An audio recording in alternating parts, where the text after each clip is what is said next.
আপনি জানেন কি, দুর্ঘটনার 1 থেকে 2 মিনিটের মধ্যে শ্বাস বন্ধ হয়ে যাওয়া রোগীকে সিপিআর না দিলে রোগীর মৃত্যু ঘটতে পারে, কিংবা বেঁচে থাকলেও স্থায়ী কোমায় চলে যেতে পারে অথবা মানসিক ভারসাম্য হারাতে পারে। তাহলে বিপদগ্রস্তের সামনে আপনি কি এভাবেই দাঁড়িয়ে থাকবেন? আপনার একটু সহযোগিতা একটি প্রাণ বাঁচাতে পারে। প্রথমেই গুরুতর আহত ব্যক্তির গায়ে বাতাস লাগতে দিন। এবার রোগীর অবস্থা ভালোভাবে যাচাই করুন। Hello, ambulance. রক্তক্ষরণ হলে দ্রুত তা বন্ধের ব্যবস্থা নিন।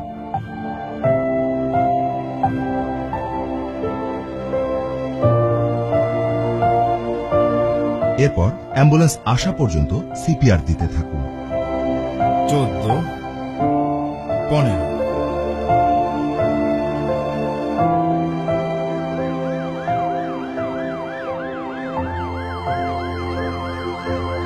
বিপদগ্রস্ত মানুষের হিরো আপনি যখন জানবেন সিপিআর। সিপিআর বা জরুরি প্রাথমিক চিকিৎসা সম্পর্কে জানুন, শিখুন, বিপদগ্রস্তের পাশে দাঁড়ান, হয়ে যান সমাজের হিরো।